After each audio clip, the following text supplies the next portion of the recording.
अब आपको सीधा सुनवाते हैं प्रधानमंत्री नरेंद्र मोदी को। भारत यूके सीईओस फोरम की इस बैठक में शामिल होना मेरे लिए बहुत खुशी की बात है। सबसे पहले मैं प्रधानमंत्री स्टारमर का उनके मूल्यवान विचारों के लिए आभार व्यक्त करता हूं।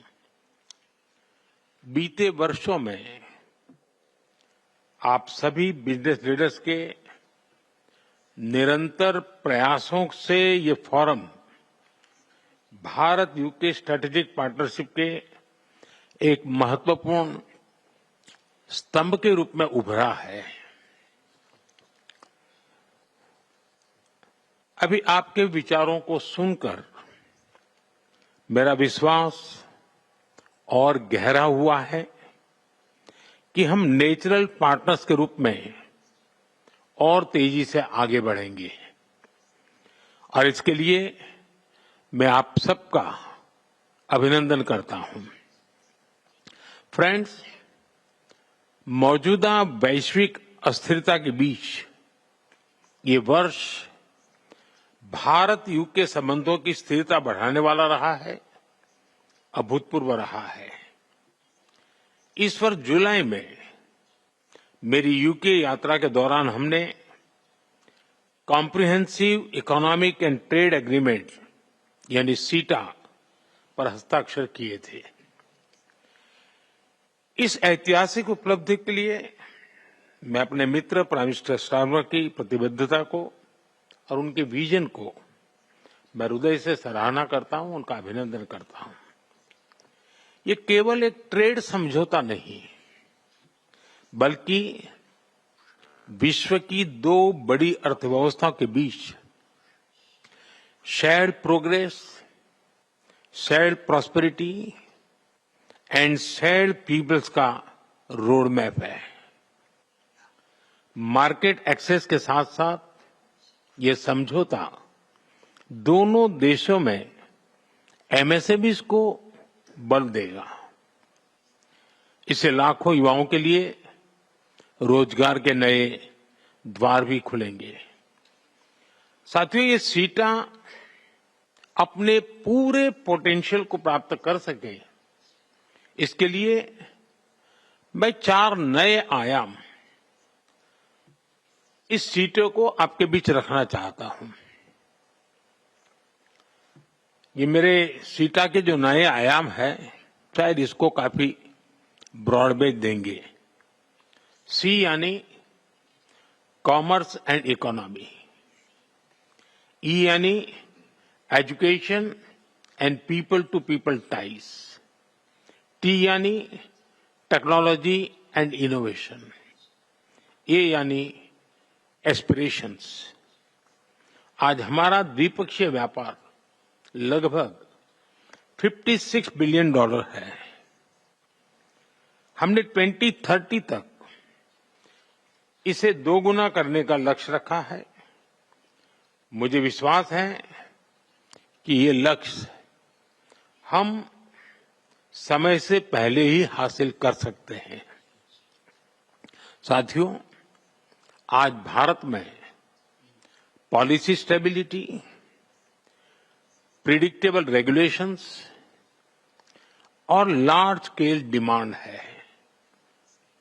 ऐसे में इंफ्रास्ट्रक्चर, फार्मा, एनर्जी, फाइनेंस सहित हर क्षेत्र में अभूतपूर्व अवसर मौजूद है। यह भी खुशी का विषय है कि यूके की 9 यूनिवर्सिटीज भारत में अपना कैंपस खोलने जा रही है। आने वाले समय में एकेडेमिया और इंडस्ट्री की साझेदारी हमारी इनोवेशन इकोनॉमी का सबसे बड़ा ड्राइविंग फोर्स बनेगी।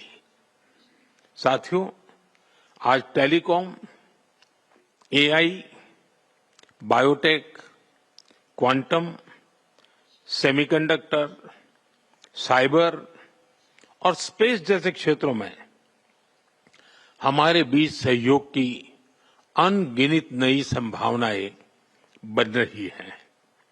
डिफेंस के क्षेत्र में भी हम को डिजाइन और को प्रोडक्शन की ओर आगे बढ़ रहे हैं। अब समय है कि हम इन सभी संभावनाओं को कॉन्क्रीट सहयोग में बदलने पर तेज गति से काम करें। Critical minerals, rare earth, API जैसे स्ट्रेटेजिक सेक्टर्स में हमें स्ट्रक्चर्ड तरीके से आगे बढ़ना चाहिए। इससे हमारे संबंधों को एक फ्यूचरिस्टिक दिशा भी मिलेगी। साथियों, फिनटेक सेक्टर में आप सभी ने भारत के सामर्थ्य को देखा है। आज विश्व के लगभग 50% real time digital transaction Bharat में हो रहे हैं। फाइनेंशियल सर्विसेज में यूके का अनुभव और भारत का डीपीआई मिलकर पूरी मानवता का हित कर सकते हैं। साथियों, हमारे संबंधों को नई ऊंचाई देने के लिए प्राइम मिनिस्टर स्टारमर और मैंने विजन 2035 की घोषणा की थी। यह हमारी साझा महत्वाकांक्षाओं का ब्लूप्रिंट है।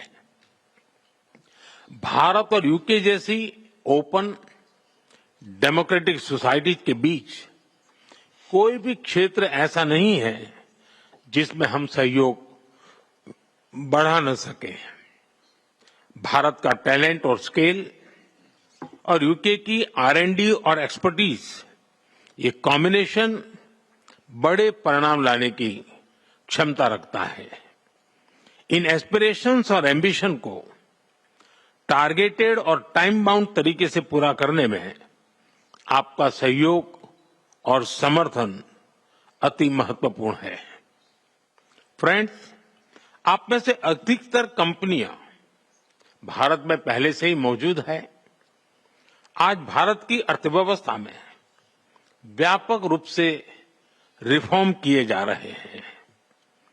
कंप्लायंसेस को कम करते हुए ईज ऑफ डूइंग, उस पर बहुत फोकस किया जा रहा है।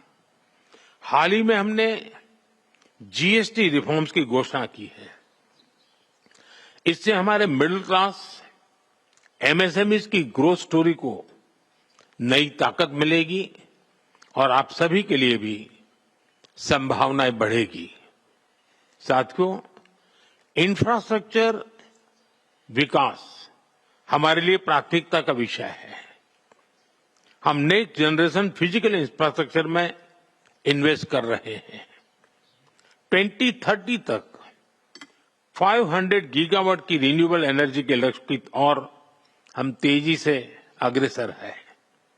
मुझे बताते हुए खुशी हो रही है कि हम न्यूक्लियर पावर सेक्टर को प्राइवेट सेक्टर के लिए खोल रहे हैं और इन सभी से भारत यूके सहयोग को नई ऊंचाइयों पर ले जाने के अवसर बने हैं। मैं आपको भारत की इस विकास यात्रा में शामिल होने के लिए आमंत्रित करता हूं। मेरा विचार है कि क्या भारत और यूके के बिजनेस लीडर्स मिलकर कुछ ऐसे सेक्टर चुन सकते हैं जहां हम संयुक्त रूप से दुनिया में नंबर 1 बन सके। चाहे वो फिनटेक हो, ग्रीन हाइड्रोजन हो, सेमीकंडक्टर हो या स्टार्टअप्स हो, और भी कई क्षेत्र हो सकते हैं। Let India and the UK set global benchmarks together. एक बार फिर अपना कम कीमती समय निकालकर यहां आने के लिए आप सभी का बहुत बहुत धन्यवाद।